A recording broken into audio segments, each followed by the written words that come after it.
Well, we are now just a few hours away from the latest rate decision, key interest rate decision from the Bank of Canada. And are we in a position to see rate cuts sooner rather than later? That is a question a lot of mortgage holders are certainly wondering. Let's turn right now live to Ian Lee, Associate Professor of Management at the Sprott School of Management.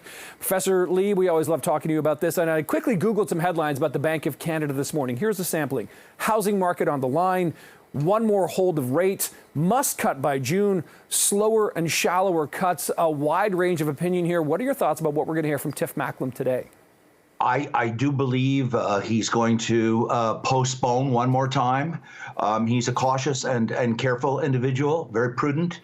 There's contradictory data in the economy. Yes, the economy is slowing down very dramatically. Yes, unemployment is going up for sure. But then you look at other numbers, the inflation rate still is not back down to 2%. Mm-hmm. Wages are still well above 2%.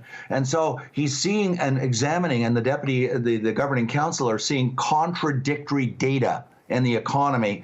So I think that's going to cause him to pause one more time, and then we will see the first rate cut in June in 6-8 weeks' time. Mm-hmm. Yeah, 6 weeks from today, I suppose, June 5th. And of course, you know, Professor Lee, I know you have a background in banking, and it's the banks with all those mortgages. I know they're putting a lot of pressure on Tiff Macklem because so many Canadians have mortgages that are going to be renewed in the next, 12 to 18 months. How crucial is it for Tiff Macklem to get this right and this timing right? Because we know when the cut happens, it takes a while really for it to sort of impact the economy.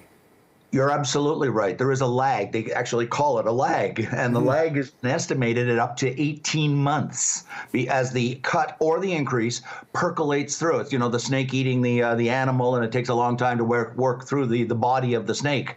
It's a rough analogy, but it's similar. It's not instantaneous. This is not like a painkiller. You take it and 2 hours later, your headache has gone away and you say, hey, this is magic.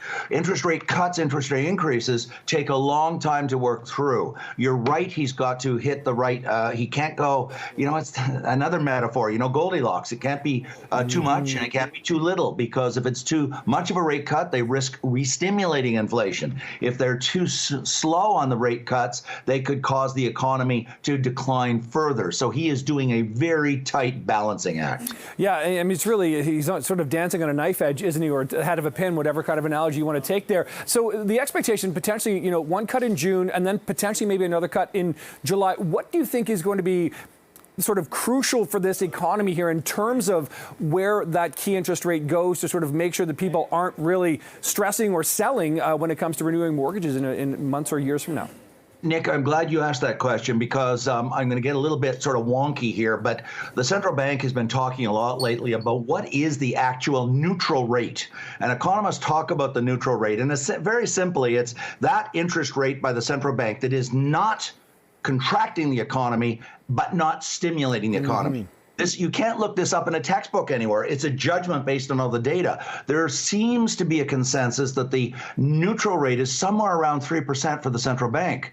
If we accept that apparent consensus, and I'm not inside their circle, so I don't know, but I think that's their consensus, that suggests that rates over the next year and a half are going to go from where they are now down to 3. They're not. What I'm trying to say is this: anyone who thinks they're going to go back to the, quote, good old days of 0.5%, or 1%, or 1.5%, or 2% central bank rate, I think are going to be very disappointed.